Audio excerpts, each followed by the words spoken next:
Assalamu alaikum. We are from group Bits and Bytes. I'm the leader of the group. My name is Abdullah Nafiz. Assalamu alaikum. I am AKM Shafin Alam. I am a member of team group Beats and Bytes. Assalamu alaikum. This is Abdullah Khalid. I'm also from Beats and Bytes. Okay, Assalamu alaikum. Myself Tasmia Sharif. I'm also from Beats and Bytes. Okay, we have another member named Nahid Shahriar. However, he is sick and offline. That's why he couldn't join the meeting.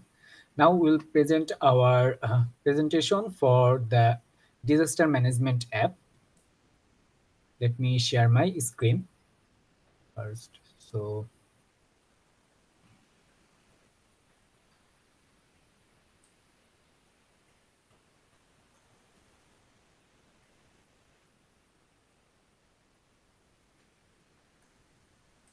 guys, can you see my screen? Yes, can. Okay, so at first, I'll tell the problem statement. So floods have a negative social, economic, and ecological impact on both persons and communities, depending on the position and the strength of the flood, as well as the susceptibility and worth of the natural and man-made environments they touch. The results of floods, both positive and negative, vary dramatically. So the issue with flood management is not a lack of technology or the availability of pertinent data. It is frequently a problem with information accessibility. So that was the problem statement. Next, for the solution, I'm requesting my another team member, Akem Shafin Alam, to tell it. So, solution to the problem statement is develop a systematic method to get data for gathering and analyzing satellite photos based on the place where floods occurs. Create a system that enables user to anticipate flooded areas using web-based technology, which can save time and money on the software costs. Create a system that can use a wide range of communication techniques, including sending notification to alert people in an emergency, evacuation, uh, warning, and other vital information about disasters. And another one is create features extraction techniques to identify the flooded areas. So I would request my another team member to continue. Thanks to Shafin Alam. I'll talk about the impact of the innovation. The uniqueness and focus of the project are to create innovative tools for quick information extraction and analysis using web-based approach. The objective is to develop application that is simple to use and an inexpensive image processing system that is effective enough to locate flooded areas early on. The app will be user friendly, so anyone can use it. All the users can get the latest updates on the environment. The admin will get the data on how many people could be affected by the floods, so the actions can be taken beforehand to prevent the floods. Many lives can be saved. Thank you. Alright, so let's start the mobile application objectives. The app will inform people about potential flash floods and give them effective warnings and advisories so that they can understand exactly what is happening around them. It will give them current weather, condition, and temperatures. The application will investigate an impact based on early warning system.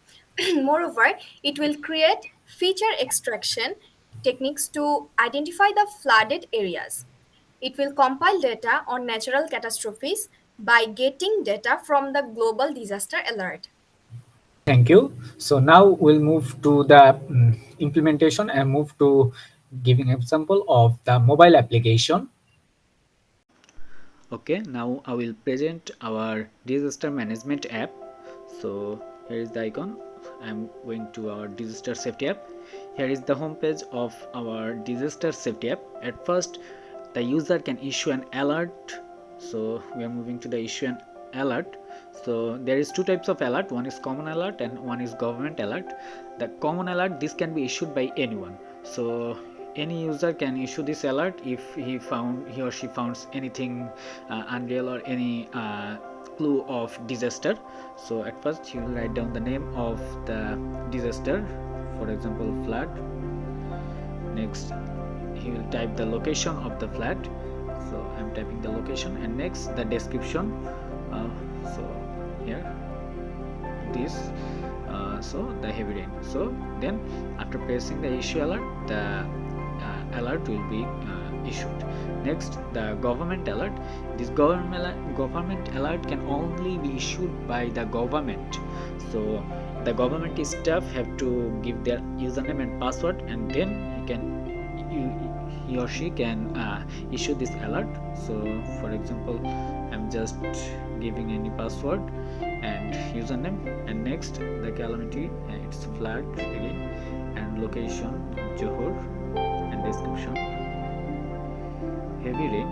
So if now I issue an alert, then there will be an alert and it will be taken seriously, and this government alert will be taken seriously. Next, if we wait some time, then you can see there is an alert. In the notification bar we will see an alert. So let's wait some time, and now moving on to the government issued alert. So here government issued alert.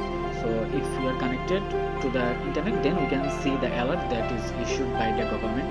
So since there is an alert, the government has issued an alert, so and I'm already in the internet, so I can get the notification here up. So here is the notification: new alerts received, follow emergency steps, and it's from the disaster safety app. Okay, so next, the disaster sensor. So it will sensor how much disaster can be happen. So here it is, the disaster has been sensing. So the intensity scale is now very low because there is nothing happening now, so not felt or weak.